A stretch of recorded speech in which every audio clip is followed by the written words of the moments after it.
Hello storytellers, welcome to Bound by Words. My name is Madie and today we are talking about a TV show that every writer needs to binge watch.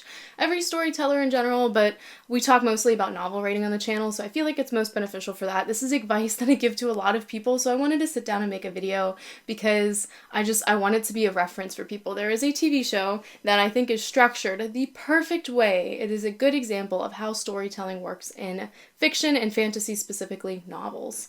I feel like all fiction it really applies to, but I really have a specialization in fantasy. But it's not the type of story it is, it's not the type of characters it is, it's not even the plot or the speed or the tension, it's literally the execution of the show. And without further ado, the show is Dexter. It is free streaming on Netflix. If you haven't seen it yet, it is quite popular, but if you haven't seen it yet, it does have some like gore, so I wouldn't say that it is kid-friendly, or at least I would definitely screen it yourself first before you make that kind of a decision. But I highly recommend that every author, every writer, every storyteller who wants to work with prose should watch at least one episode of Dexter, but you know, it is a good series, so couldn't go wrong with watching the whole thing. And the reason why I give this advice, and this is going to be a relatively short video because I feel like it's pretty straightforward.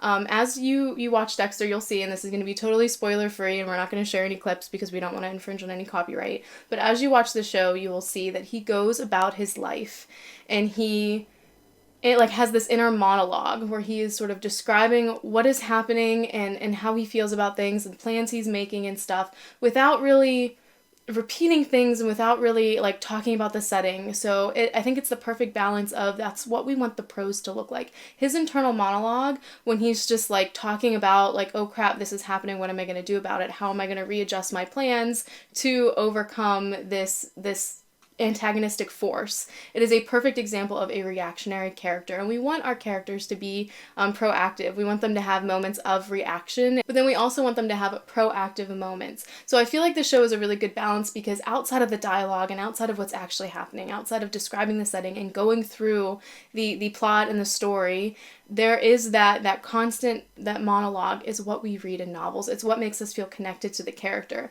It's one of the reasons why I feel like that show became so popular, because as a morally great character, we are rooting for him, and I feel like that's something we want for all of our characters. Characters who are too perfect are kind of unbelievable, so we need to give our characters flaws, we need to make them human, you know, like knock them down a few pegs, but at the same time, we have to make them likable enough that our readers are going to want to follow their journey. So if you haven't already, or if you haven't seen it in a while, if you don't know exactly what I'm talking about, I encourage you to today or soon in the future watch the first episode of Dexter. If you have another show that does this really well, please leave it in the comments below so that other people can see it, because a lot of us learn how to do something better from watching things. No matter what this skill is, you will always learn new techniques, new habits, new structures from watching somebody else do it. So storytelling is one of those things where as writers, we should consume media of storytelling in many forms. And that was a little bit of a wordy sentence, but you get the idea of what I'm saying. We should not just read books if we want to write books. If we want to write books and we want to tell good stories,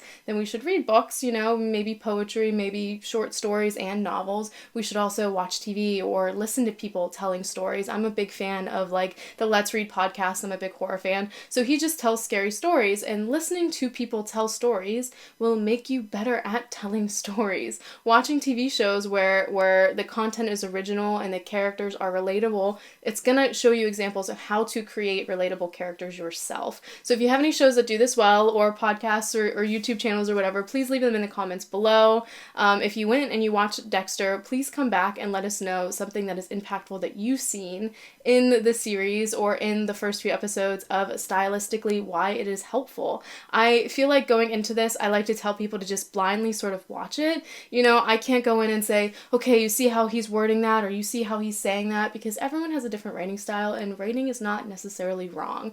No matter how you do it, what your preference is, you know, what your process is, there's no wrong way to write. The goal is to make the most realistic and relatable story, and to write prose that your reader can really get lost in, and there's an infinite number of ways to do that. So it wouldn't be beneficial if I said, you know, like, this is exactly what you want to do, you know, take notes on this thing, but I do find that show is a really great example of the kind of balance that is found no matter what your preference is, no matter what your process, no matter what your writing style is. Every novel and every story, especially in long-form written media, needs a balance of prose and dialogue. It is very often for people's prose to be a little bit descriptive or a little bit rigid, or their dialogue to sort of overrun either the story or overrun the plot. You know, you don't want to have a story where all of the plot is found in the dialogue, and if you took out the prose, it wouldn't really like make a difference. You know, your prose shouldn't just be descriptions of how characters are reacting to dialogue. Your prose should contribute to the story. You know, every word, sentence, or paragraph that you write should really contribute to what's going on. So with that, if you found any help or benefit from that, make sure you like this video and please consider subscribing. I post writing related content twice a week. Happy writing!